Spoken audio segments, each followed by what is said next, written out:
পানি। झूठ की जमीन पर फरेब के ये सारे घर এই মুহূর্তে যদি আমি পানিগুলো না নিয়ে যেতে পারি তাহলে শিশুগুলো প্রাণ বাঁচানো সম্ভব হইব না। है ये कुदरत का या खता এক লিটার নিমু না, ওইখানে তো বাচ্চা অনেকগুলা, আমি এখান থেকে 2 লিটার নিয়ে নিই। तुम्हारी है।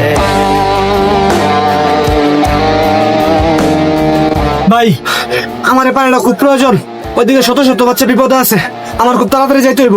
বিশ্বাস করেন ভাই, আমার কাছে কোনো বাংতি নাই। 500 টাকা নোট বাংতি করতে করতে ওইদিকে আর অনেক শিশুর প্রাণ চলে যেতে পারে। আমি যাওয়ার সময় আপনার টাকা দিয়ে যাবো ভাই। হ্যাঁ দাঁড়াও, যাওয়ার সময় দিয়ে যাবো মানে? আমি তো এখানে বাকি ব্যস্ত বসি নাই।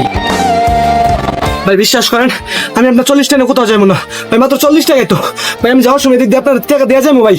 কে বলছে এই পানির দাম 40 টাকা? এই পানির দাম 600 টাকা। 600 টাকা নিচে এই পানি বেচবো না। দেওয়ানা দেশে সমস্যা চলতেছে। ভাই একটু দয়া করেন ভাই, ওইদিকে শত শত শিশুর প্রাণ চলে যেতেছে ভাই। পানি নিলে 600 টাকাই লাগবে। শিশুদের প্রাণ যাবো তো আমি কি করবো? আমি কি ডাক্তার? আমি ব্যবসা করতে বইছি। এখন যদি আমি এই পানিটা 600 টাকার জন্য না নেই তাহলে ওদিক দিয়ে আর অনেক শিশু প্রাণ চলে যাইব, আর আমি বাচ্চা থাকতে এই কাম জীবন হইতে দিব না। আমি 600 টাকা দিয়ে পানি নিয়ে যাইব।